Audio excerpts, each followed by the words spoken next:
Gone. Every last recipe. Patricia's voice dripped with satisfaction through my phone's speaker. The website, the photos, those ridiculous video tutorials, all of it. Maybe now you'll remember what's really important in life. My hands were shaking, but I kept my voice steady. And what would that be, Patricia? Family, of course. My son needs a proper wife, not some wannabe internet chef. Honestly, Sarah, 5 years of marriage and not even trying for children, it's shameful. My name is Sarah Chen Roberts, and I had spent the last 5 years building the Fusion Kitchen into one of the most successful Asian American food blogs in the country. What had started as a way to preserve my grandmother's recipes had grown into a thriving business with over 2 million monthly readers. And my mother-in-law had just broken into my home office to delete it all. Or so she thought. Well, I said calmly, watching the security camera footage on my laptop, I appreciate you letting me know. That's it. Patricia sounded disappointed. No crying? No begging? I expected more drama from you, Sarah. Sorry to disappoint. I need to go now, client meeting. I ended the call and took a deep breath, reminding myself that everything important was safely backed up in multiple locations. But that wasn't what made me smile. It was the crystal clear video playing on my screen. Patricia, using a key she wasn't supposed to have, sneaking into my office at 2:47 p.m. Patricia, methodically deleting files from my computer for over an hour. Patricia, making a phone call, which my system had also recorded, to someone named Marcus about taking care of the cloud problem. James, my husband, was away at a medical conference, which was probably why she'd chosen today to strike. He'd always tried to play peacekeeper between us, making excuses for his mother's behavior. She's just old-fashioned, he'd say. She doesn't understand modern marriages. But this was different. This was my career, my passion, my livelihood. I picked up my phone again and called my best friend, May. You're not going to believe what your favorite mother-in-law just did, I said when she answered. Oh God, what now? Did she reorganize your kitchen again? Replace all your spices with proper American ones? She broke into my office and deleted my entire blog. There was a moment of silence then. She did Waijiki. I explained everything. The break-in, the deletion, the smug phone call. But here's the thing, I added. I've got it all on video. And that call she made, it wasn't just about deleting my work. She's planning something bigger. Please tell me you're going to destroy her, May said, and I could hear the grin in her voice. Not yet. First, I need to figure out what she's really up to. The blog deletion seems like just the beginning. After hanging up with May, I started digging deeper into the security footage. Patricia had spent a suspicious amount of time going through my filing cabinet, photographing documents with her phone. She also plugged something into my computer, a USB drive that she carefully removed and pocketed before leaving. I pulled up the backup log on my encrypted cloud storage. Everything was there. Recipes, photos, videos, user comments, everything she thought she'd destroyed. But there was something else. An unauthorized access attempt from an IP address I didn't recognize, timestamped just minutes after Patricia left my office. Someone had tried to hack my cloud storage. Someone with professional skills. My phone buzzed with a text from Patricia. Dinner on Sunday. No excuses this time. We need to discuss your priorities. I thought about declining, but curiosity won out. What was she planning? And who was this Marcus person she called? Looking forward to it, I texted back. The next morning, I met with Nina, my web security consultant, in a quiet coffee shop downtown. Someone tried to brute force your accounts, she confirmed, examining the logs on her laptop. Pretty sophisticated attempt too, not your average hacker. Can you trace it? Nina nodded, typing rapidly. The attack came from a company called Cyber Shield Solutions. They're a legitimate security firm, but they've been known to take less legitimate side jobs. Any way to find out who hired them? Give me a few days. But Sarah, she looked up from her screen, be careful. This feels bigger than just deleting a food blog. She was right. Patricia had always disapproved of my career, but this level of aggression was new. Breaking and entering, hiring hackers, what was driving her? I spent the next few days pretending everything was normal. I answered client emails, worked on new recipes, and acted like my entire website hadn't just been attacked. The backed-up version was running smoothly on a new server. But I kept that quiet. Let Patricia think she'd won. On Sunday evening, I pulled up to her sprawling suburban home, noting the unfamiliar black SUV in the driveway. James had texted to say his conference was running long. He wouldn't be back until tomorrow. Convenient. Patricia opened the door wearing her usual forced smile. "Sarah, darling, come in. We have a guest I'd like you to meet." The man sitting in her living room stood as I entered. Tall, expensive suit, the kind of smooth confidence that set off immediate alarm bells. "Marcus Thompson," he said, extending his hand. "I'm a family lawyer. Patricia's been telling me about your situation." I kept my face neutral as I shook his hand. So this was Marcus, the man from the phone call. What situation would that be? I asked, taking a seat. Patricia bustled in with a tea tray, her voice syrupy sweet. "We're worried about you, dear. All this time spent on that silly website, neglecting your real responsibilities. Marcus here specializes in marriage counseling and family planning." "How thoughtful," I said, accepting a cup of tea. "And what exactly does that mean?" Marcus leaned forward, all business. "Mrs. Chen Roberts, your mother-in-law has expressed concerns about the direction of your marriage. She believes your online activities have become an obstacle to starting a family. We'd like to discuss options for refocusing your priorities." I took a sip of tea, studying them both. Patricia looked triumphant, Marcus professional, but with an undercurrent of something else. "Threat? Warning? Options?" I prompted. "Yes," Marcus continued. "We've prepared some documents, a new prenuptial agreement, actually, one that would ensure your full commitment to family life." Patricia practically glowed. "It's for the best, dear. James agrees. He's already reviewed the papers." That was a lie.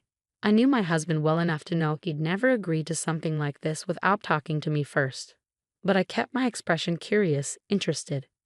"May I see these documents?" Marcus produced a thick folder from his briefcase. As I flipped through the pages, my suspicions were confirmed. This wasn't just about my blog or having children. This was a complete takeover of my life. The new agreement would require me to shut down my business entirely. Any income I earned would go into a trust controlled by Patricia. I would need her approval for any major decisions, from where we lived to how we spent our money. "This is quite thorough," I said mildly. "When would you need my signature?" "Tonight, ideally," Marcus replied. "We'd like to file first thing tomorrow."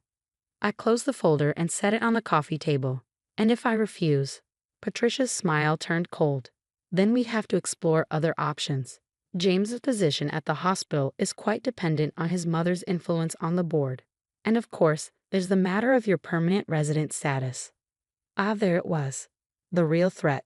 Patricia had always held my immigrant status over my head. Even though I became a citizen years ago, she'd never bothered to learn the difference.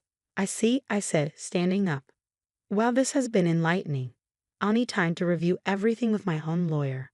"That won't be necessary," Marcus started, but I was already heading for the door. "I'll be in touch," I called over my shoulder. "Thank you for the tea." Back in my car, I pulled out my phone and started recording. Note to self. Sunday, October 15th, 7:45 p.m. Patricia Roberts and Marcus Thompson attempted to coerce me into signing a new prenuptial agreement under threat of interfering with my husband's career and my immigration status. Full security footage of break-in and website deletion attempt available. Sending copies to secure storage now. I had a feeling I was going to need all the evidence I could get. The next morning, I walked into the offices of Wong and Associates, a law firm specializing in both business and family law. Grace Wong, my friend since college, had dropped everything to meet with me when I called last night. "Let me get this straight," she said, reviewing the security footage on her laptop. "Your mother-in-law broke into your house, tried to destroy your business, hired hackers to attack your backup servers, and then attempted to blackmail you into signing away your rights. Don't forget threatening my husband's career and making vague implications about my immigration status." I added, pulling out the documents from last night. "Here's what they wanted me to sign." Grace read through the papers, her expression darkening with each page. Sarah, this is insane. These terms aren't just restrictive. They're practically indentured servitude, and completely unenforceable, by the way." I figured. But what I don't understand is why now. Patricia's always been controlling, but this level of aggression seems extreme. Grace typed something into her computer. Let me look into something. That lawyer, Marcus Thompson. His name sounds familiar. While she searched, I checked my phone. Still no response from James to my messages about coming home early. But there was an email from Nina, my security consultant. Found the money trail. CyberShield Solutions was paid through a shell company owned by Roberts Family Holdings. But here's where it gets interesting. They weren't just hired to attack your blog. They've been monitoring all your communications for months. Call me ASAP. Sarah, Grace's voice pulled me back. You need to see this. She turned her monitor around. On the screen was a news article from 3 years ago. Local attorney disbarred for fraudulent estate planning scheme. The photos showed a younger Marcus Thompson being led out of a courthouse in handcuffs. He lost his license for helping wealthy families hide assets from the government, Grace explained. Now he works as a consultant for people looking to circumvent the law. If he's involved. This is about more than just my blog or having babies, I finished. But what's the endgame? Grace pulled up another document. Your company's financials. The Fusion Kitchen is worth what now? Last valuation was around $3.5 million. The cookbook deal I signed last month should push it over $4 million by year's end. And your husband is the sole heir to the Roberts family fortune. I nodded. Patricia's late husband left everything in trust for James. She manages it until he turns 40 or has children of his own. Grace sat back, realization dawning. That's in 6 months, isn't it? When James turns 40. Suddenly, everything clicked into place. Patricia's escalating behavior, the urgent push for grandchildren, the attempt to seize control of my assets. She's trying to maintain control of the money, I said. If James has children, he gets the trust. But if they can force me out of the picture, he might marry someone more amenable to Patricia's influence, Grace finished. Someone who would let her keep controlling everything. I thought about all the suitable young women Patricia was always trying to introduce James to at church functions. The not-so-subtle hints about divorce rates in mixed marriages. She wants me gone before James's birthday, I said. That's why they're moving so fast. Grace was already pulling out legal forms. We need to move faster. First, we document everything. The break-in, the hacking attempt, last night's coercion attempt. Then we go after them for criminal charges. No, I said, an idea forming. Not yet. I have a better plan. Over the next week, I set my plan in motion. First, I had Nina install additional security measures and monitoring software. If Patricia tried to access anything of mine again, we'd know immediately. Then I started posting on my blog again, using the backup site Patricia didn't know about. But instead of my usual recipes, I began sharing stories. Stories about my grandmother's journey to America, about preserving cultural heritage through food, about building businesses and following dreams. The posts went viral. Your traffic has tripled, Nina reported during our daily check-in. And guess who's spending hours reading every post and comment? Patricia. Through multiple devices, she's practically stalking your site, probably trying to figure out how it's still running. Perfect. Meanwhile, Grace helped me prepare the legal groundwork. We documented everything but held off on filing anything. The timing had to be right. James finally came home from his conference, exhausted and distracted. He mentioned his mother had called him about concerns regarding our marriage. She thinks you're unhappy, he said cautiously over dinner. Something about your blog taking too much time. I reached across the table and took his hand. Honey, we need to talk about your mother. And about the trust. His face fell. She told you about that? Not exactly. But I know she's worried about losing control when you turn 40. That's what this is really about. Sarah, he hesitated. I know she can be difficult, but she's just looking out for me. For us. Is that why she broke into our house and tried to destroy my business? His head snapped up. What? I pulled out my laptop and showed him everything. The security footage, the hacking attempts, the illegal contract, all of it. With each revelation, his face grew darker. I had no idea, he whispered. The prenup she mentioned, she said it was your idea, to protect your business. She lied, James. She's been lying about a lot of things. He was quiet for a long moment. What do you want to do? I told him my plan. By the end, he was nodding slowly. Do it, he said. All of it. The next Sunday, we arrived at Patricia's house for the weekly family dinner. This time, I brought my laptop. Sarah, Patricia greeted me with her usual false warmth. I hope you've had time to think about our discussion. Oh, I have, I said brightly.